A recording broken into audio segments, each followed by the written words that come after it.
Well, they should be in the neighborhood if there are comparable sales in the neighborhood. Mm-hmm. And they need to be comparable in terms of gross living area, condition, age, the most comparable that you can find. Yeah. So we don't want to value shop, go next to a city down the street to find a higher value.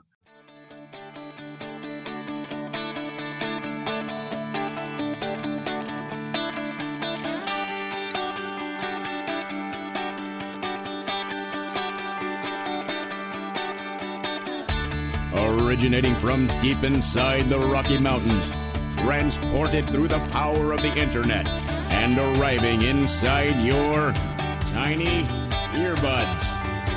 It's the Appraiser Coach Podcast, helping appraisers increase their efficiency, quality, and make more money. Here's the guy who makes it his life's mission to create value for real estate appraisers nationwide. Your host and the Appraiser Coach, Dustin Harris. And welcome to the program, each and every one of you. Boy, folks, I'll tell you, I was looking at you think I'm a number hog. I really am not, okay? I don't look at them that often, but I happened to be looking the other day and looking at how this program has impressively grown, and it's impressive. It's fun. It's to see that appraisers are learning about this program and going back and binge listening and asking their appraiser friends to join and to listen. It's quite satisfying that we're getting the word out and education is happening across the nation. Thank you for joining us, each and every one of you. We've got a really exciting show for you today. Before I introduce our guest, I want to remind you, of course, we are sponsored by three great companies, OREP Insurance being one of them. OREP, of course, is the E&O that I use for my errors and omissions insurance. There's a reason for that. I'll get into that in just a little bit. Right now, you can go to orep.org for more information. orep.org, that's OREP.org. Of course, we're sponsored by Alamode Software. Alamode, of course, is the software that I use and have been using for over 2 decades to help me to be efficient and have high quality reports. It can do the same for you. Go to alamode.com or call them at 800-ALAMODE. And finally, we are sponsored by DataMaster. DataMaster, of course, is the ability to save 30 to 60 minutes per report, even with the old DataMaster, folks. And the new DataMaster 6, absolutely incredible. You can find out more by going to datamasterusa.com. One more time, it's datamasterusa.com to save 30 to 60 minutes per report. Well, folks, I want to introduce you to my guest today. He will be a familiar name, friendly voice from across the nation. Many of you follow him already on social media. His name is Mr. Jamie Owen, and he runs the Cleveland Appraisal blog. Welcome to the program, Jamie. Thank you very much for having me. Well, Jamie, appreciate it. Yeah, well, I appreciate you taking time.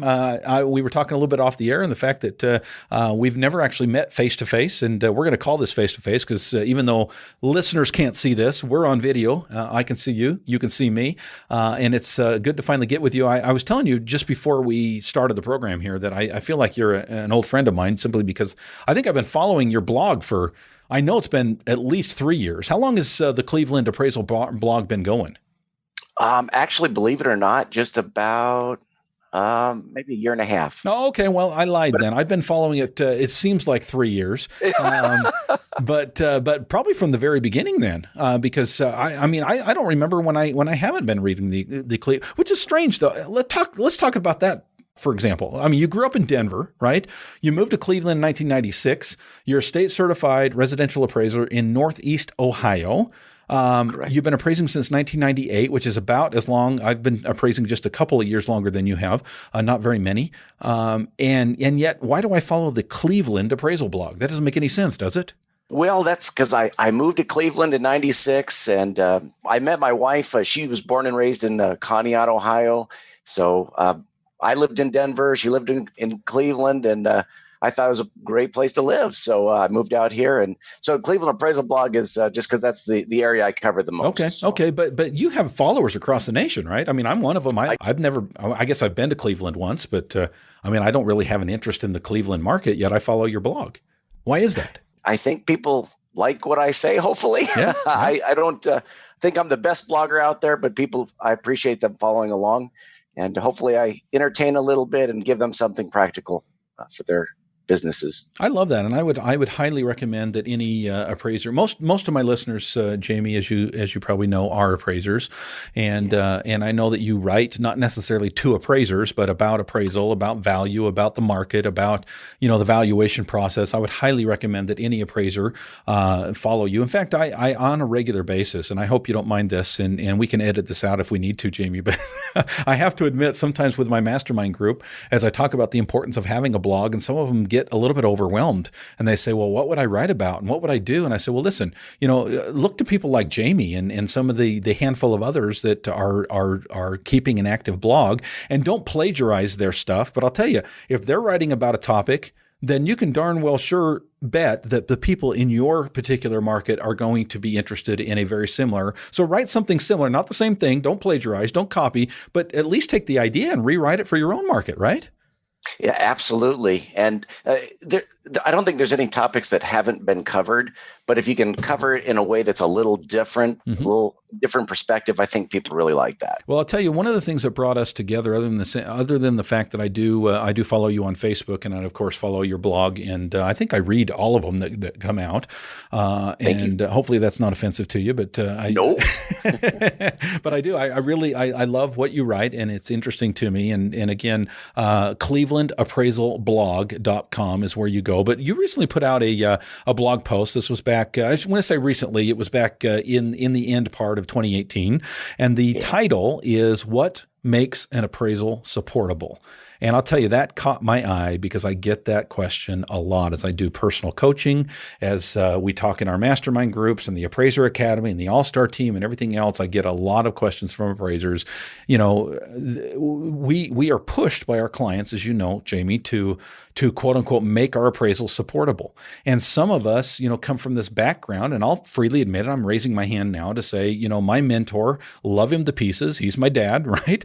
But he taught me some very basic adjustments, $2,500 for a fireplace and $6,000 for a bedroom and $25 a square foot for GLA, right? And it took me many, many years to finally realize that, those sound like really great adjustments and they usually work pretty well, but are they really supportable? And I think that's a question a lot of appraisers are asking themselves right now. Absolutely. So the buzzword is supportable, right?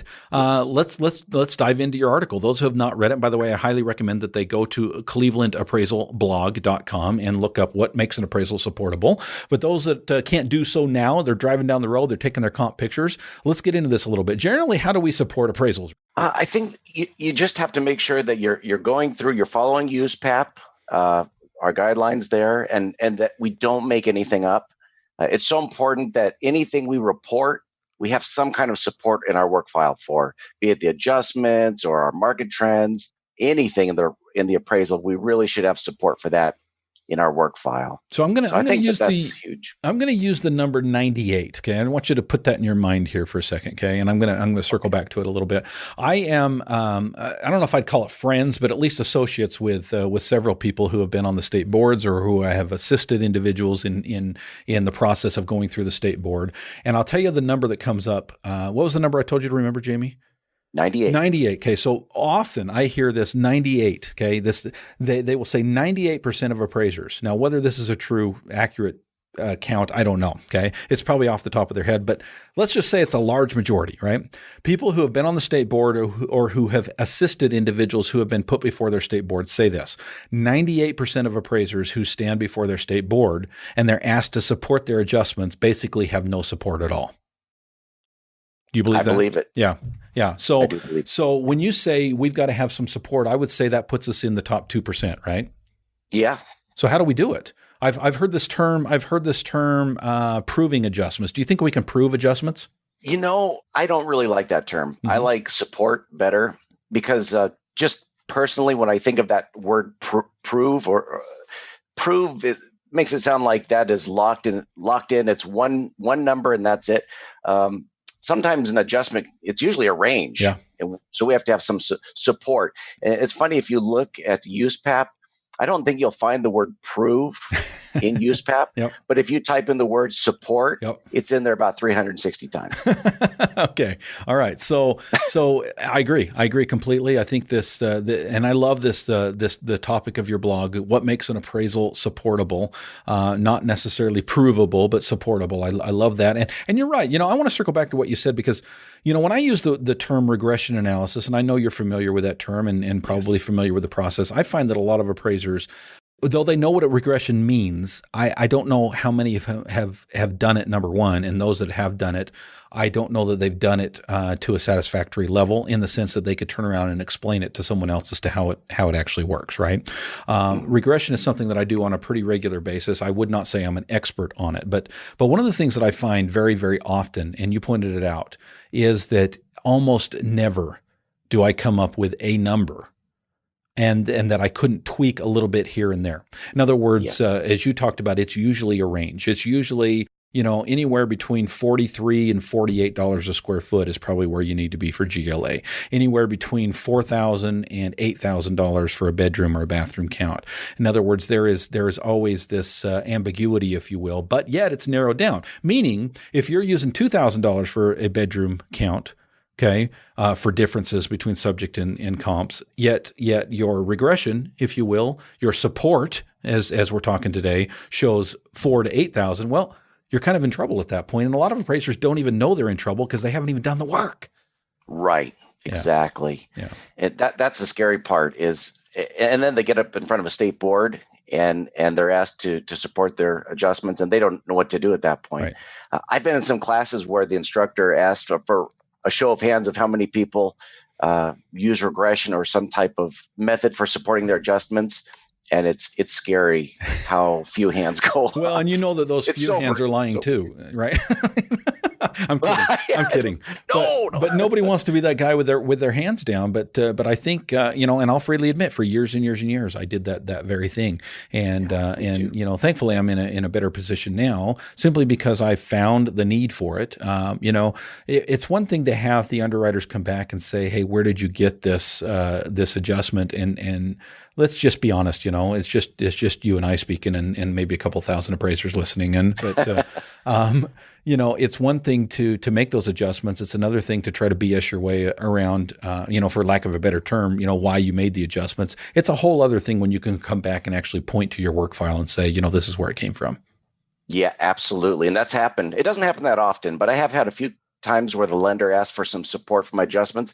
I provided it to them, and everything was great. Yeah, it's a lot easier when you actually have those and they're ready to go, right? For sure. Yeah. So you talked a little bit about in the blog about being a peer reviewer, maybe desktop reviews or field reviews. What do you see as maybe the distinguishing factor between a good and a bad appraisal? Because most homeowners would say, well, whether they came in at value or not, right? Exactamundo. Yeah. And I don't do a whole lot of review work like I used to, Mm-hmm. but usually the bad appraisals are the ones where they don't tell you how they did something. They don't really explain it. There's just some boilerplate comments in there, and it doesn't really tell you anything. These were 3 sales that I used that were in the neighborhood, and right, and blah blah blah, and then they come up with a number, but they don't really give you any meat to how they did it. Yeah. And the other thing is, if I'm doing a review, when I pull my own data, it becomes very obvious if they made things up.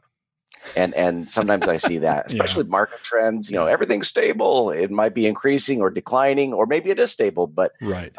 There should be some proof for that. Yeah, I absolutely agree. Absolutely Support, agree. I should say. Support. There I love it. So you caught yourself. I love it. We're talking with Jamie Owen. He is the author of Cleveland Appraisal Blog. You can check him out at clevelandappraisalblog.com. We're talking about supporting value and what that actually means. And when we get back from the break, Jamie, I want to talk about your 6 things that you talked about in your appraisal blog that help to make an appraisal more supportable. So get ready to dive into those. First, I want to pause here, of course, and remind you about 3 great companies, Alamode being one of those. Alamode, of course, has been in business for over 3 3 decades, folks.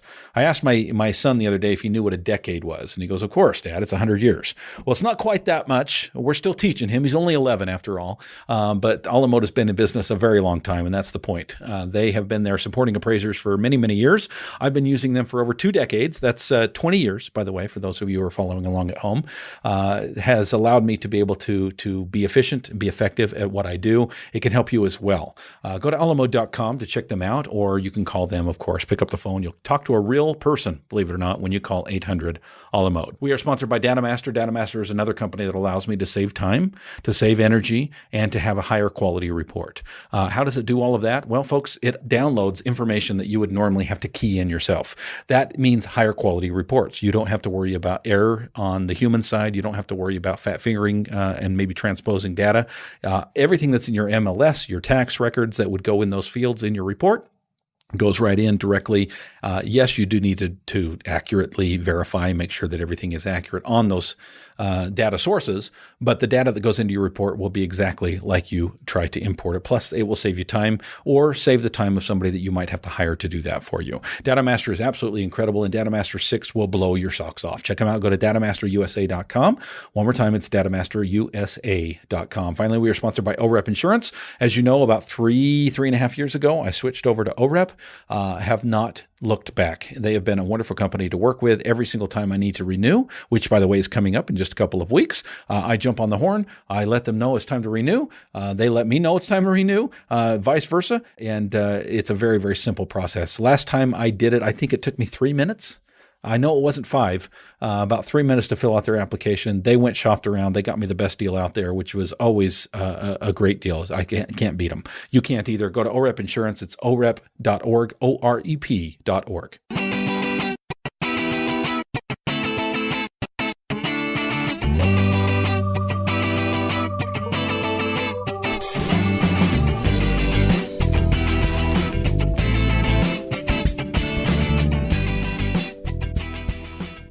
And welcome back to the program, folks. We're talking today about support for value. Specifically, we're talking to Mr. Jamie Owen out of Cleveland, Ohio. Welcome back to the program, Jamie.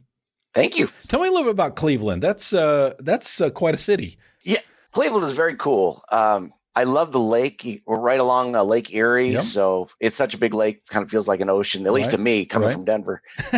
Right. Lots of good food places to eat, lots of great stuff to do in the summertime. My only complaint is that this time of year, it is gray, man. They didn't warn me about that. But when we were deciding where we were going to live, my wife did not warn me about the grayness. That was not on the brochure, huh? No, I went from the sunniest to the grayest. That's okay. And it is not a small city from what I hear. What's the size of Cleveland? You know, you'd think I would know that, but Yeah. I don't know what the population actually is. Well, I'll tell you, every time I look at the biggest cities in the U.S., it's listed right up there. It's a huge city and lots of diversity. I know there too. Yeah, big suburbs too. Yeah. We spread out quite a ways. Yeah, So cool. Very cool. All right, my friend, we're talking about your blog that you posted, I think the end of November of 2018, and what makes an appraisal supportable. We've talked about the difference between support and proof, and I think you made a great point that proof is probably not the word that we're looking for, because I don't think that's even possible to prove an adjustment, but support maybe a totally different thing. You talked about 6 things in your appraisal blog that help to make an appraisal more supportable. And I love the way you put that. That again, it's not proof. It's just, here's some things you can do that's going to possibly boost up your credibility on that report as you try to put forth a story, a narrative, if you will, as to why you did what you did. So let's briefly talk about each one of these. Is that okay? Sure, that sounds great. All right, here we go. Number 1, you state an accurate analysis of market conditions, including accurate neighborhood market trends for both overall sales as well as trends for comparable sales. That just sounds like the MC addendum, which you've gotten rid of, right?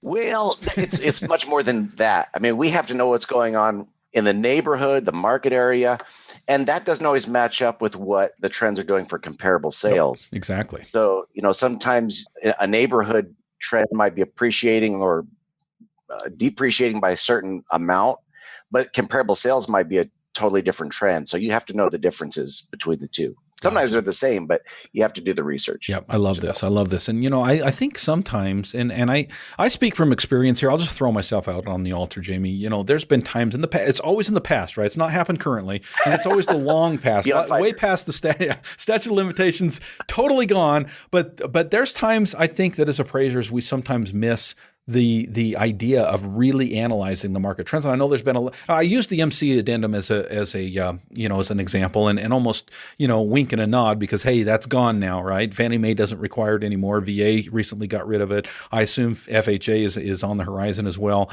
Maybe it wasn't the best designed form out there, but I will say this about the MC addendum, Jamie. It really forced a lot of appraisers to do what they probably should have been doing anyway, and that's analyzing the local market, as you pointed out. I completely agree with you. In fact, when it came out, even though I wasn't thrilled about it, I felt the same way. I was doing that work anyway. Yeah. So when it came out, it wasn't that big of a deal to me. It's just, it's a little more work, but in some ways, the way they've got the software set up, it's a little less work now. So yeah, I don't love the form, but to your point, it forced some appraisers to do what we should have been doing all along. Love it. Okay, number 2, develop and summarize an accurate highest and best use analysis. So what? I thought you just clicked a box.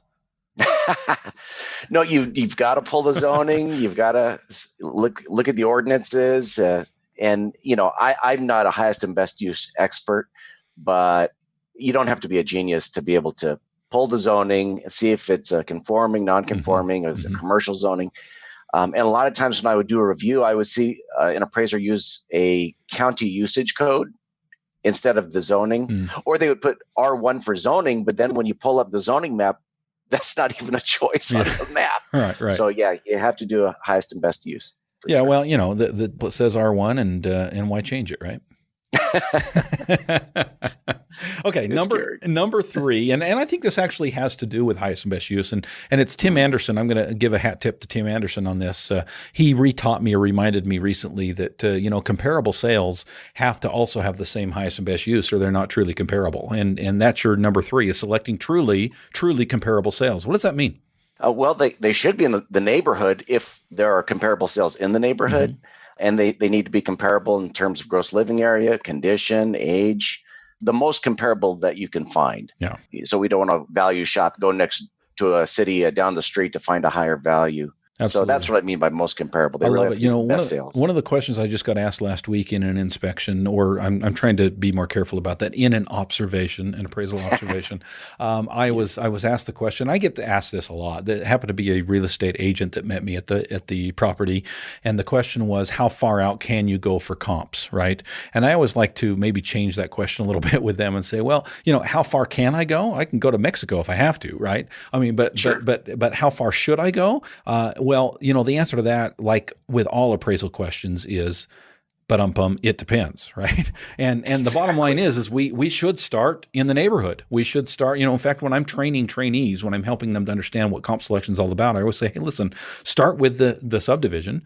And if you can't find comps there or enough comps there, then you move to the elementary school, and then, possibly the junior high, and then possibly the high school. And I said, and that even depends as well. Sometimes moving to, for example, the elementary school doesn't necessarily mean they're comparable, because I've seen subdivisions that believe it or not, I was going to say, Jamie, I've seen subdivisions that are across the street from one another that have a 7-12% adjustment difference, right? But I've seen comps, I've seen neighborhoods, I've seen subdivisions that have east side, west side, and there's a different market even in a subdivision.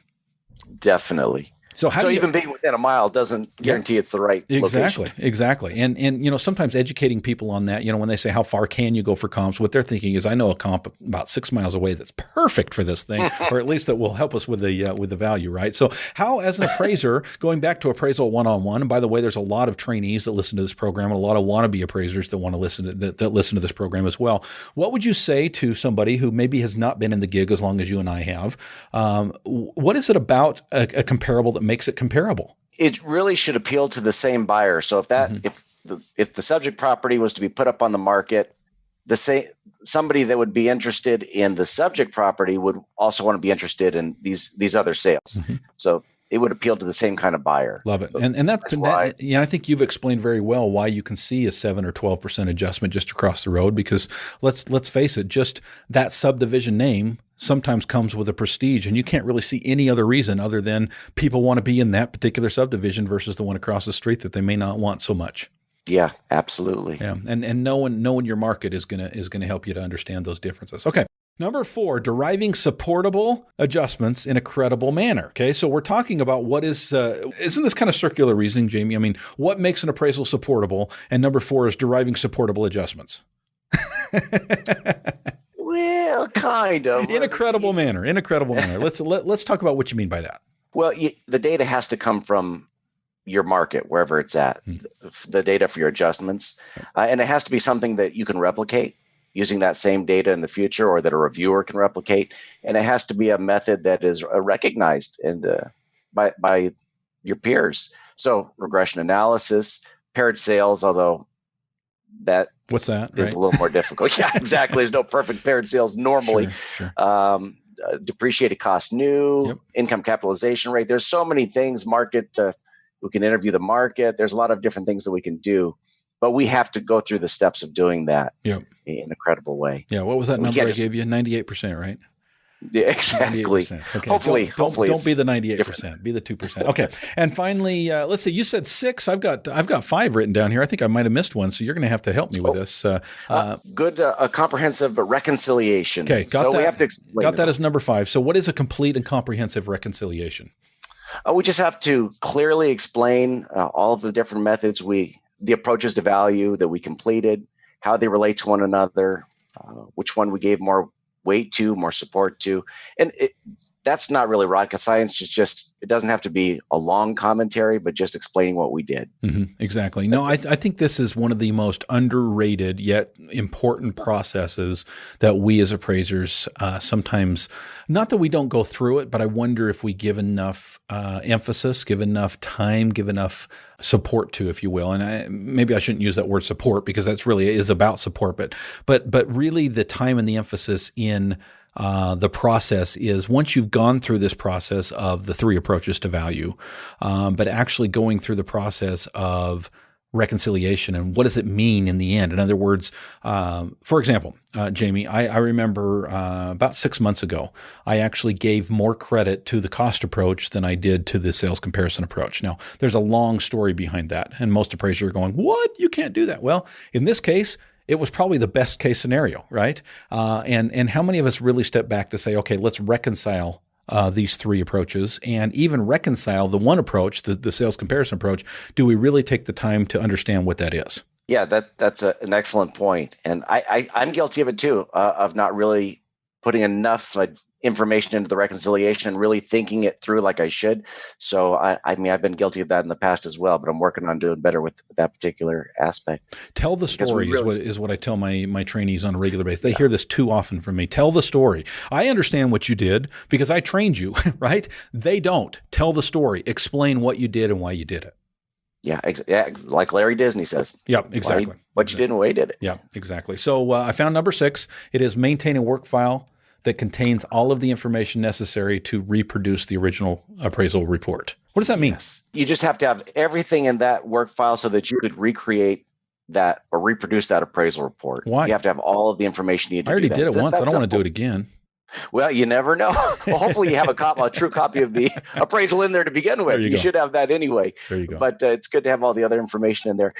It's funny. I recently had Tim Anderson review one of my appraisals. Love this. To see how I could do better. Mm-hmm. And one of the things he recommended is having the city ordinances for the zoning, a copy of that in the work file. Mm-hmm. And I had not done that before. Yeah. But I think that's a good thing to have in there as well. I mean, you go to them anyway, right? Why not hit print Sure. to PDF and throw them in that work file, right? Some people are still on a printer and paper going, what?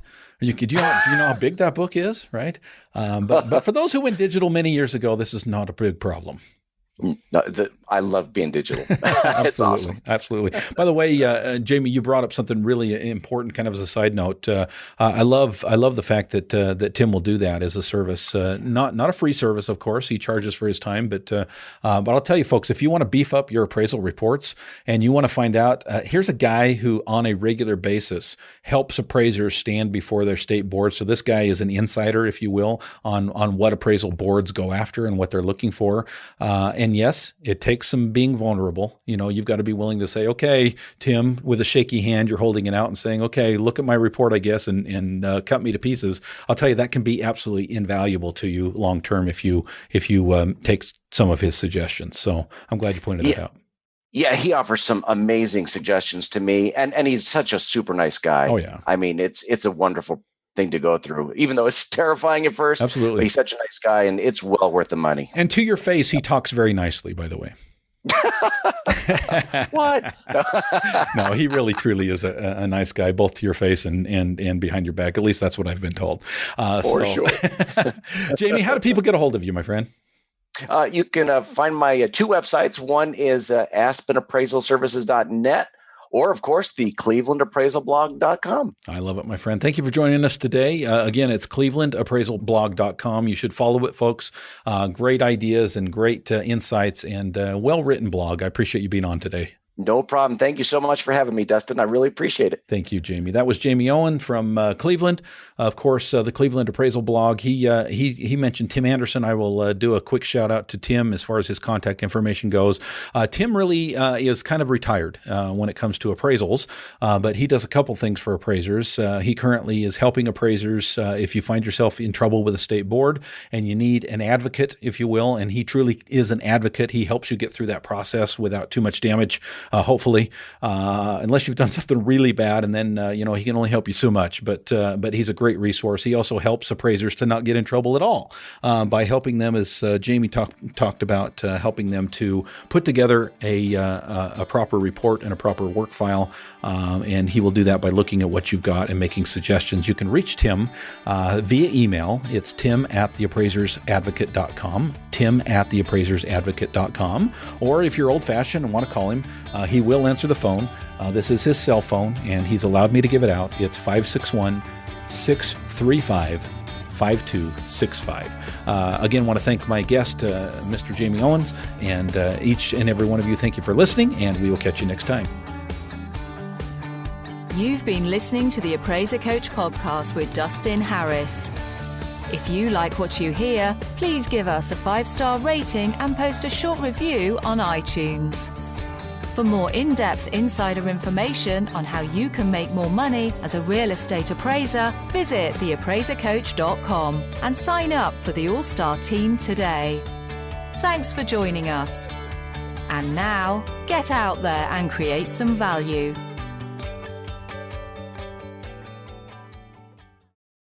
All right, I did it. I said Owens at the end. Damn. Oh, that's okay. I don't care. You're a good man. It happens so much. Well, I don't mind. I'll tell you what, you handled yourself well, my friend. That was for your first time on a podcast. You did well. Thank you very much. I hope it sounded okay. Absolutely. No, I in all seriousness, I really, truly enjoy reading your blog. I didn't just say that for on-air purposes. I love the fact that you're out there and you're getting known and becoming an expert in your area. I love that about appraisers who are willing to kind of be vulnerable and create a blog. And, I get asked a lot, Jamie, from, mastermind students or the Appraiser Academy or, coaching, well, I'm not a writer and I can't imagine doing that. What kind of recommendations would you give to somebody like that, somebody like yourself who probably could have said the same thing, 2 years ago? That's a good question. I think you just have to have a little bit of a leap of faith, get out there. And if you're not comfortable with your writing skills, then write your blog and then have someone proofread it. My wife is my best critic. I love it. She'll point out the things I did right and the things I did wrong. And if it's not really jiving, she'll let me know that. And but I think it's well worth it. I actually started blogging because of listening to your show. I should have said that during the show, but just listening to your podcast and you're encouraging me to do it and the rest of the appraisers. And I've loved it. I really have. Oh, good for you, my friend. That's very heartening to learn that there's people out there that are doing that. I think it's so important. The two things I teach my mastermind students is you've got to be known, number one, but number two, you've got to be known as the expert. It's one thing to have your name out there, but if it's connected with that guy, that's probably not great. But if it's connected with, hey, I know this appraisal firm, I know this appraiser, and oh, by the way, that person's an expert. And I think blogging and now the newest thing, vlogging with a V, is kind of the new thing. And I love the fact that appraisers like yourself are getting out there. So thank you for setting the example, my friend. Oh, my pleasure. And thank you, man. You're awesome to listen to, and you do so much in our industry. I want to be like you when I grow up. Bald and fat? Oh, no. You're not fat. Oh, I'll get that. Thank you, my friend. You're good. Hey, I'm looking forward to meeting you in person one day. Likewise.